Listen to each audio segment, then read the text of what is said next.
Without further ado, please welcome Marissa Levin. Thank you, Kim. Thank you, everybody. And Marty, am I good? Can you hear me? Okay, good. Making sure that this is, oh, good. All right, sorry, I was an English major undergrad, so technology is never really my friend. Ironically, I am going to compress a 60-minute presentation into about 30 to 35 minutes, and it happens to be on time management. So I'm going to be speaking at about the 1.5 ratio, you know, like when you listen to Audible books and you can pick what speed. I'm probably going to be at about the 1.5 speed, so just wanted to let you know. And I want to mention that I share everything that I create and that I share with others, so I'm happy to give you all the copy of the presentation, and hopefully if you walk away with one thing that you hadn't thought about to become more efficient, more productive, then that would be a great use of your time. Do you all agree? Yes. Okay, excellent. So we all have a limited number of hours in the day, and as you can hear, I got a lot of things on my plate, running 2 different businesses, mom of 2 busy kids, run an active household, lots of other things going on. The most important thing is that we do not confuse busy with productive. So today, you're going to learn how to make sure that you put boundaries in place with your time, you become as intentional and as efficient as possible so that you are highly productive and not just busy. So we're going to go over time management, energy management, and then how to prioritize when you've got what you think are conflicting priorities. Because often we think that we have conflicting priorities, but the truth is that at any given time in our life, you can only have one priority at a time. In that exact moment, you have one priority. So we're going to talk about some strategies to make sure that you're prioritizing correctly.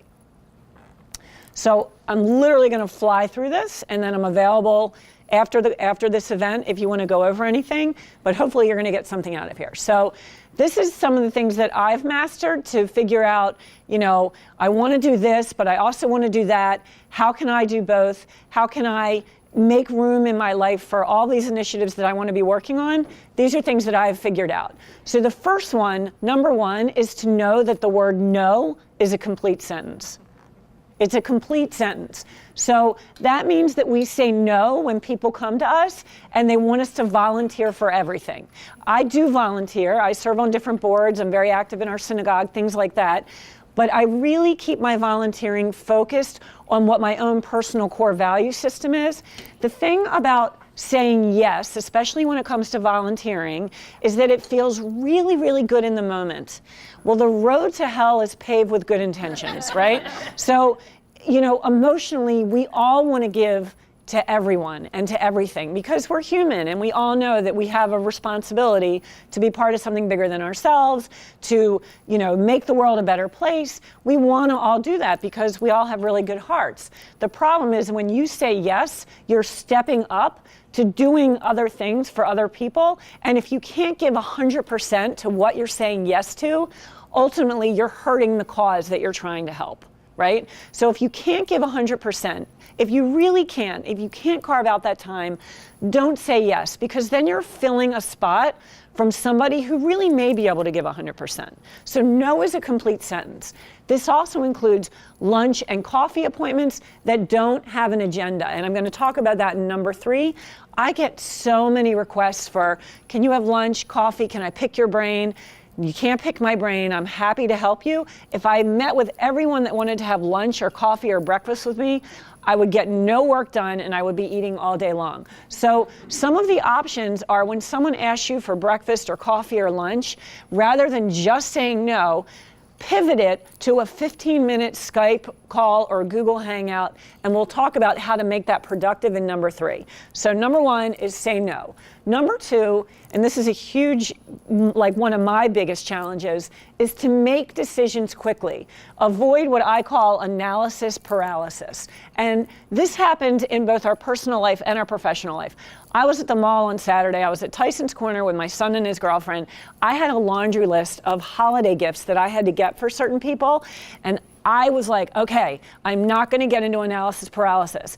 I'm going to find really cute gifts. I'm not going to go to 37 stores, and I'm just going to feel good with my purchase. I had to make sure, else I would have walked out with nothing, right? I literally would have walked out with nothing. So I bought lots and lots of really cute fuzzy socks that all my friends loved. So keep a narrow focus, work from a checklist, and move forward rather than getting caught up in that never-ending swirl of decision making. I know Amazon does the same thing to us, right? We log on, we're like, hey, I need a small tripod for my camera, right? That happened to me. I needed a tripod for my camera on my desk. I went on to Amazon. I had a talk with myself. I'm like, I'm going to make sure that I don't look at 37 models because it's just a tripod.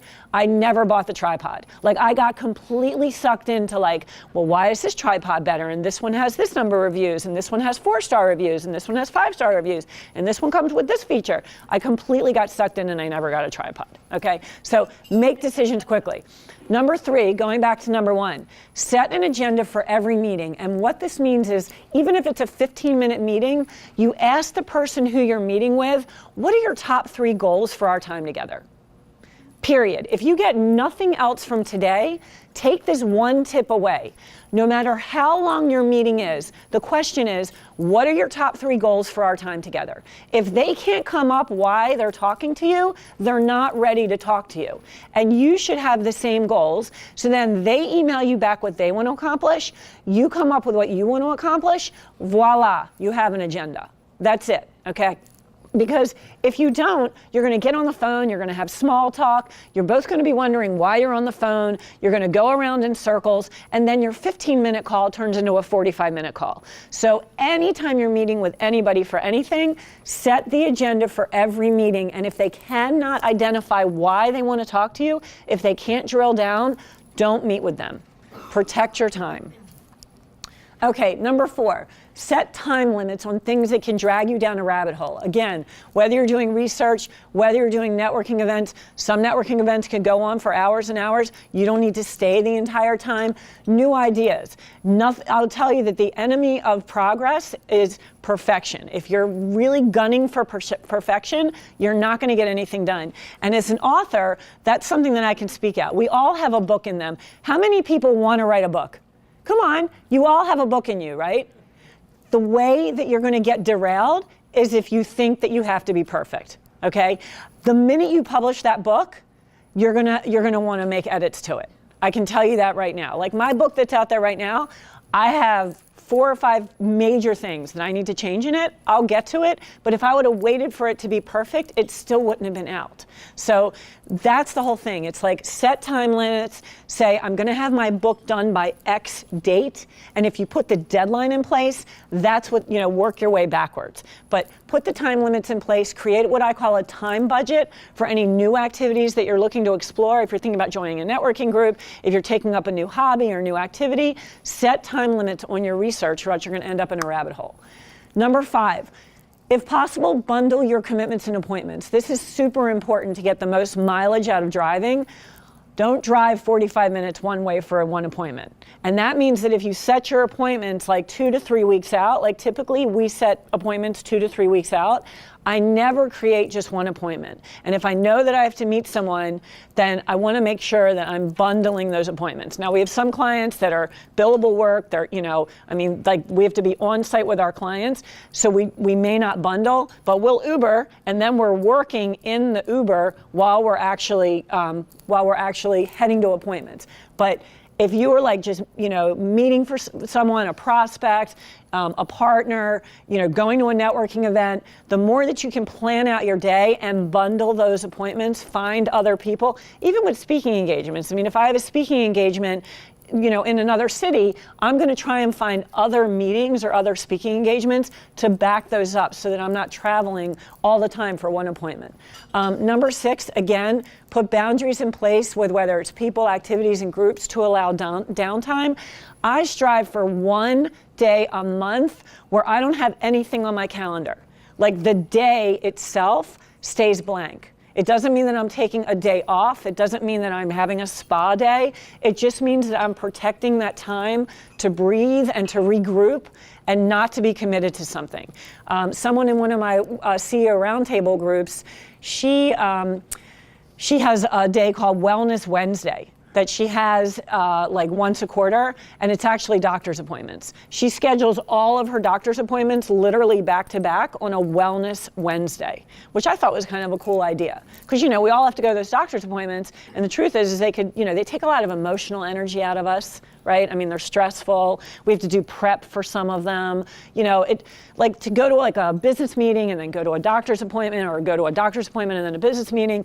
We're not really on our A game when we always have to have business meetings after doctor's appointments, even if it's just a routine checkup. So I really like the idea of the Wellness Wednesday, where she just literally stacked her doctor's appointments. She got them all out of the way, and that was the mindset and the frame of reference she was in all day long. So I really love that she did that. Number 7, don't reinvent the wheel. So how can you leverage things that you've already created and actually build upon them? So creation of original content is great, but it's very time consuming, it's energy consuming, and it's expensive. If you consider that your time is a billable resource for yourself, the more content you create on its own is very expensive. And we're all doing this now, right? We all need to be writing blogs. We all need to be doing video. We're all posting on LinkedIn, all of those things. Like when we make a post on our Facebook page, I just block and copy that, clean it up a little, and post that on LinkedIn. The more that we can reinvent the wheel, the more efficient we can be. Number 8, as I mentioned, like with the deadlines, be okay with good enough, because people do get sucked into the fantasy of needing to be perfect. Our goal is to finish, not to complete at 99%. Okay, that's the goal. Remember that perfection becomes the enemy of productivity and execution. Number 9, delegate. Working on the wrong things, it sucks the time, money, and energy. So I have a chart where I think about, like, if I have a quadrant, right? And in the top or left hand corner, it is, I love what I do and I'm great at it. And I'll be happy to send this out. I love what I do and I'm great at it. And all the other 3 quadrants are like, I love what I do, but I suck at it, right? I mean, we don't really want to be there, or I hate what I do, but I'm good at it. We don't want to be there, or I hate what I do and I suck at it. We definitely don't want to be there, right? So we want to be with, I love what I do and I'm great at it. And whenever something like starts to give you like that feeling of like, ugh, I really don't want to do that, we have to listen to ourselves and say, if I really don't want to be doing this, there's someone out there that loves to do this. They're better at it. They're more efficient. They're more accurate. Let me find that person who loves to do that, because I shouldn't be doing it anyway, right? So it's listening to ourselves and what our own physical reactions are about things that we have to do. And so that's the whole idea behind delegating. And I wanted to mention one more thing about this. This is like a mindset thing. So when we find ourselves in a place where we don't have the right answer, right? Like, we're constantly in growth mode. And so that means that we're always going to be bumping up against things that we don't know, right? We don't know how to do something. We don't even know what we don't know. Sometimes we don't even know what we don't know. So when we find ourselves in a place where we just don't know how to move forward, rather than getting our energy stuck about being blocked, if we can pivot our mindset to, and this is like a relatively new realization for me in the last few months, if we can pivot our mindset to, I don't know it, but I know that I know someone who either knows someone or I know someone who knows it, right? Like once we find ourselves in that, I don't know what I don't know box, or I know that I'm in over my head, that's okay. That's really great. It's not a showstopper. It's not a showstopper. And one of my all-time favorite quotes is from Tony Robbins, that it's never a lack of resources that holds us back, it's a lack of resourcefulness. And I literally use that in my mind every day. It's how I live my life. It's never a lack of resources, it's a lack of resourcefulness. So I'm talking about mundane things, right? Like our dishwasher got clogged up, okay? I am not the person that should be fixing a dishwasher, but there are people out there I went to YouTube.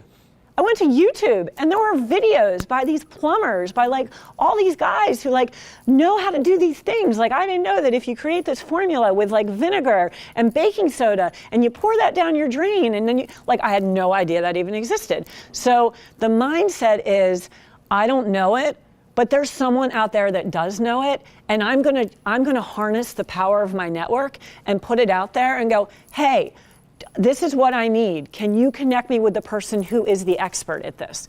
So that's a new mindset for me, never being stuck, ever. If I don't know it, I'm gonna make sure I find the person that knows it. So I hope that that's helpful too. Energy management. So this is super important. Being aware of your own energy, okay? I am definitely a morning person. By 8 o'clock at night, I cannot do anything creative. I'm exhausted. I go to the gym practically every single morning between 5 and 6. That's when I get there. And that's great for me. If I go to the gym at 8 p.m., all those lights, the blaring music, hundreds of people in the gym, the loudness, all of it, I'm like, whoa, I can't even deal with this. And so knowing what your own energy is, when you're most productive, some tasks take more mental energy. So, eat the frog first. Make sure that you schedule those first and be aware of your own energy rhythm.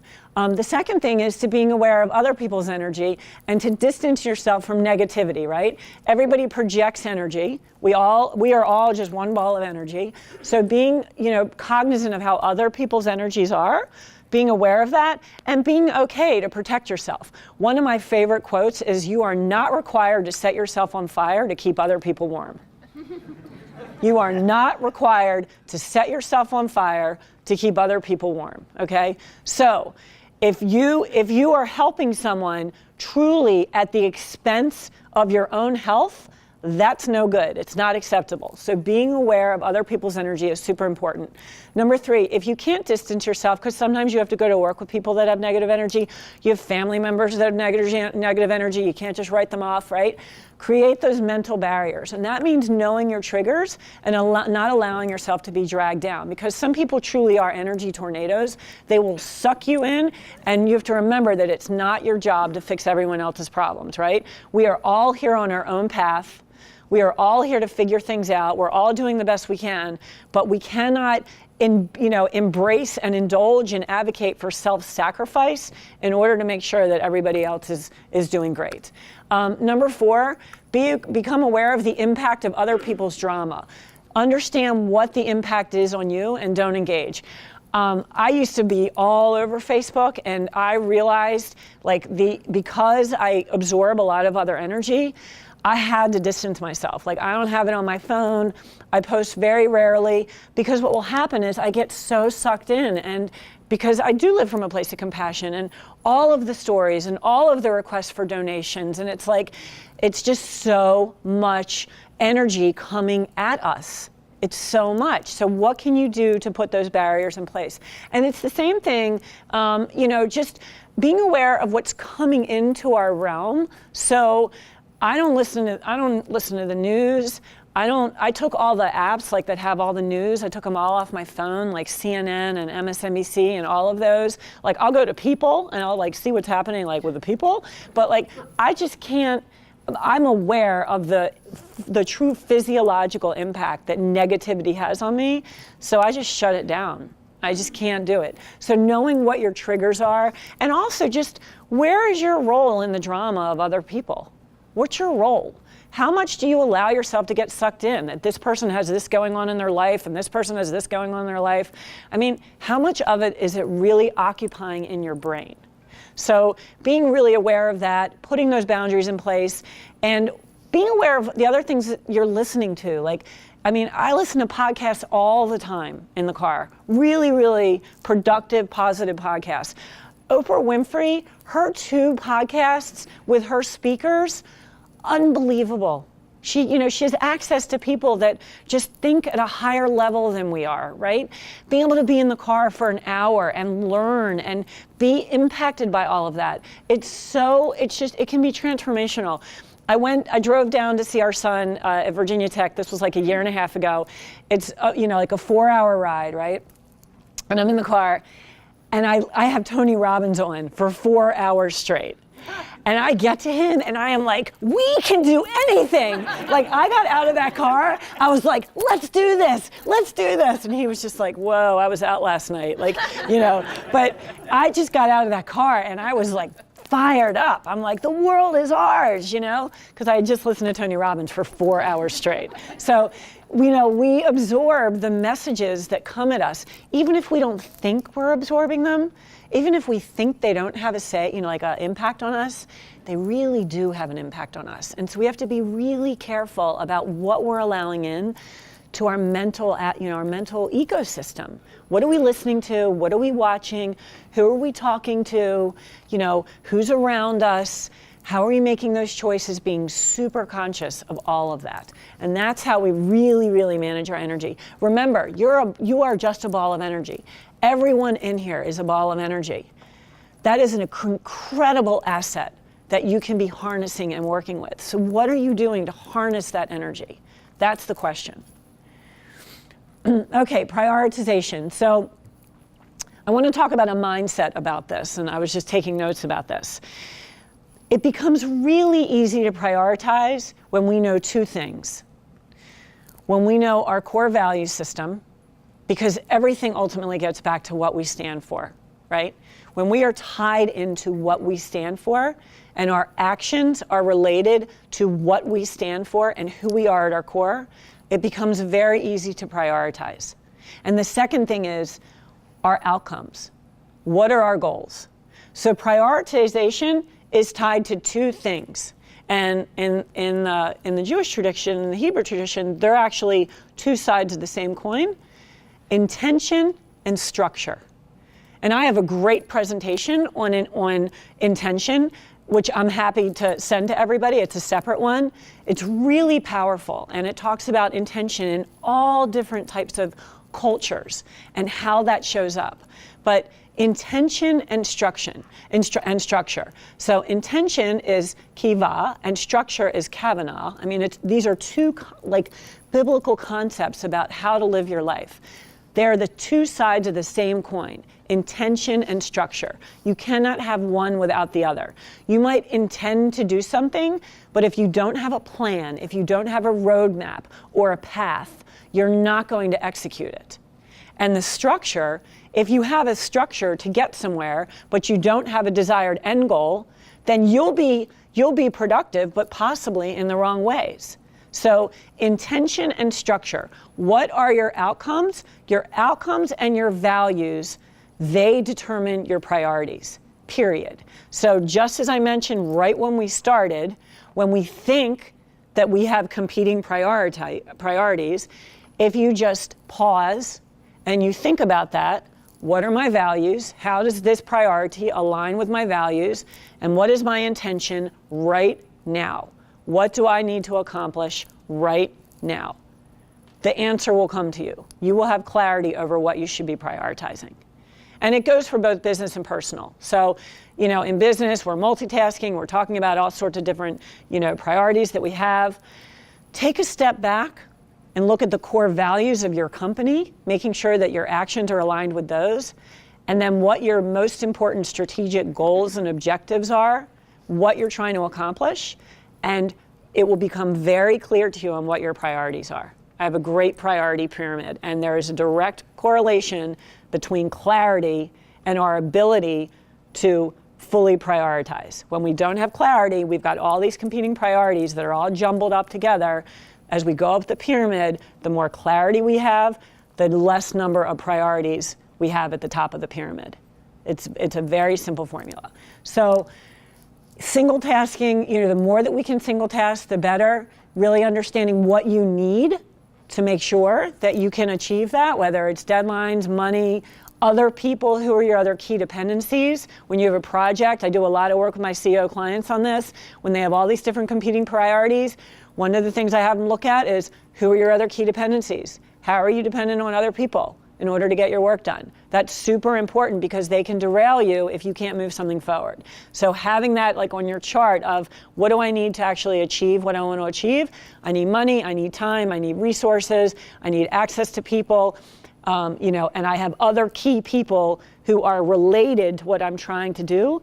What are those dependencies and how are they impacting my ability to move my idea forward? So doing that analysis as you're trying to move forward, super important. So then just some other quick tools, practicing the mindset of achievement and productivity, believing that there are no excuses for not producing, building a mindset of resilience. Don't let the fear of setbacks or failure derail you. You know what? Tina Johnson and I don't know if Tina's still in the room, but is she here? Oh, there you are. Okay, so there's Tina, and she's my partner for Women's CEO Roundtable, which we're taking applications right now for. I think our Leesburg is almost full, but our Tyson's cohort for 2019 is really, we still have some spots in that. But when Tina and I launched this over a year and a half ago, I remember going to you and saying, what if we're gonna throw a party and no one shows up? Like, we had no idea. You know, we couldn't be afraid of failing. Like, we had this great idea. We had a great vision to create these roundtables for women business owners under $1 million. I mean, we just didn't know. And so we had two choices. We could have stayed safe and not launched this great vision that helps so many women business owners, or we could have put it out there and failed miserably. And if we would have failed miserably, we just would have gone back to the rest of our life. Like, that would have been it. So don't let the idea of fear or setbacks derail you. Starting the day in a positive place, understanding what your habits are, and really own that time, whether it's journaling, practicing, gratitude, like meditation, working out, starting your day with healthy breakfast, whatever it would be, starting your day in a positive place and create that habit from that. Knowing that your new mindset drives new results. Other things, create very realistic goals. I mean, making sure that they stretch you, but setting yourself up for success. Create an accountability partnership. We've helped lots of people to do this. And in fact, in our CEO Roundtable, we have accountability groups. Who's someone who's in the same place as you? You know, our kids are older, we're gonna be empty nesters soon. For me to partner with someone who's got 4 kids under the age of 10, like, we're just in different places, right? So looking at where you are in your life and finding an accountability partner that can be in your cadence, that can be on your pace and accomplish some of the things that you're trying to accomplish, super important. Understanding your circle of influence, who's around you, what's their daily pace. We run at the pace of our peers. Understanding that this is also a cultural issue in organizations.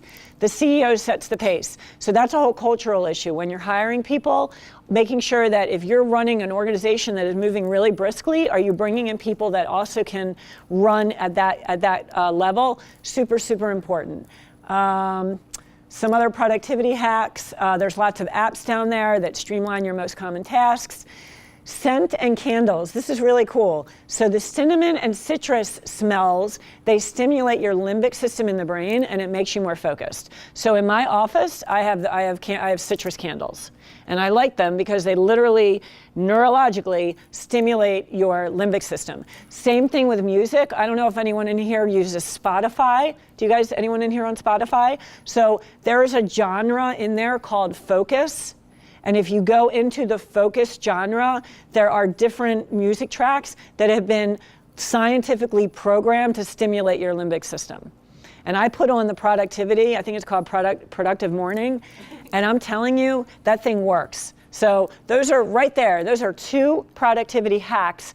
Go buy a scented candle, keep it on, or like use one of those things that you plug into the wall, whatever, and get the citrus, and the music, use the focus genre in Spotify. I never work without my Spotify music. Like, when I'm cranking at my desk, I got Spotify on my phone. If I'm in a Starbucks, I boot up my app. I'm always on that Productive Morning, and I'm happy to show you guys that. So really, really good little hack there. Physical care, really nurturing your mind, body, and spirit. They all need care and feeding on a daily basis. I actually have a whole quadrant.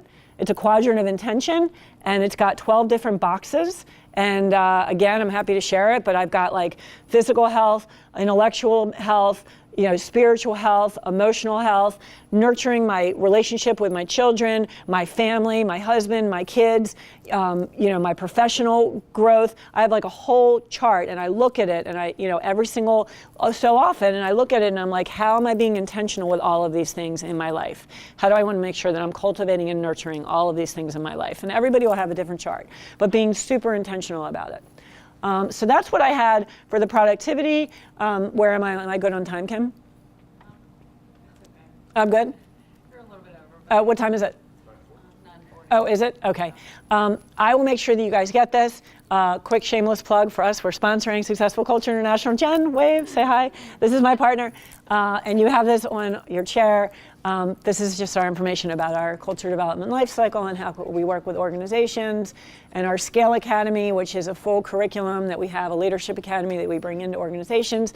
If this is something that interests you guys, we'd love to work with you.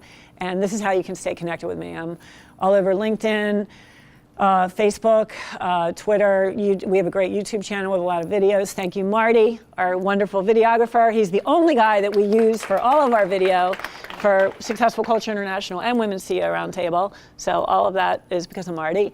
And I write for Inc. Magazine. I'm a leadership columnist, and you can sign up for our blog and get my columns there as well. So that's really all I got. I got to run. I'm talking about efficiency. I got to be in Tyson's at 10:30. But please connect with me on LinkedIn. Reach out to me. You've got our contact information. I will make sure that you guys get this presentation. Did you get one thing from it? 2. You got 2? Good. All right, good. So it was worth your time? All right, awesome.